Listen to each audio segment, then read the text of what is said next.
Bonjour à tous et à toutes.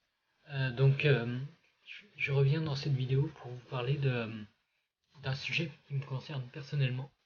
En fait, sur Facebook, j'ai fait une vidéo concernant ma dyspraxie visuospatiale. Je l'ai présentée, je vais te faire la même chose pour vous en fait. Parce qu'en fait, j'ai imprimé un document qui pour moi me semblait très complet concernant la dyspraxie en fait en général. Donc après la vidéo, une fois que la vidéo est terminée, si vous avez plus de questions auxquelles je pourrais répondre, je répondrai avec plaisir. Voilà.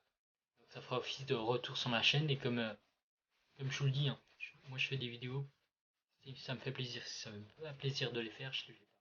Voilà. Donc ça me fait plaisir. Donc on va commencer. Le titre du document, ça s'appelle Voyage dans ma peau de dyspraxique.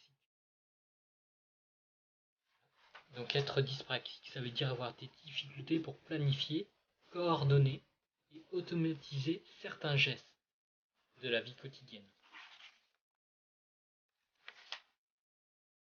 Être dyspraxique, ça veut dire être aussi intelligent qu'un autre enfant, ado ou un adulte, comme moi. Devoir produire de très nombreux efforts pour apprendre, et ces efforts sont très fatigants pour les dyspraxiques en général. Être heureux de réussir un apprentissage même bénin, et s'apercevoir qu'il s'est encore échappé. Être fatigué souvent parce que chez les dyspraxiques, on est très fatigable. Voilà. Aussi chez les dyspraxiques, on doute souvent de soi. Voilà. Parce que c'est compliqué d'avoir des automatismes. Être dyspraxique veut dire souffrir d'une ou plusieurs dyspraxies. La dyspraxie non constructive.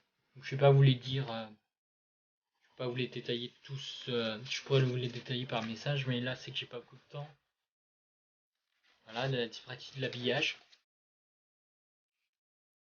Dans la dyspraxie, il y a de l'habillage aussi qui est compliqué.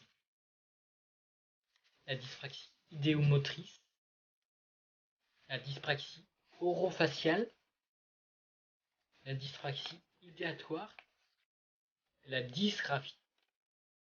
La dyspraxie constructive non visio-spatiale. Et la dyspraxie, enfin, visio-spatiale. Donc c'est la dyspraxie que j'ai moi. Donc lorsqu'on souffre de dyspraxie visio-spatiale, on éprouve des difficultés dans l'organisation du regard et et du repérage facial. Ça veut dire que pour moi, se repérer dans les couloirs, quand c'est un lieu que je connais pas, ça va être compliqué.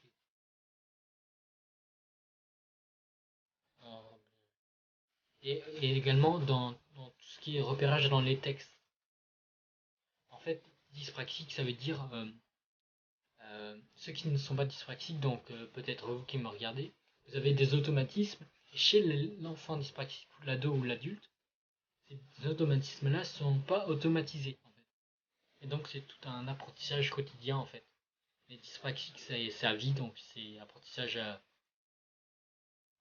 sur la vie.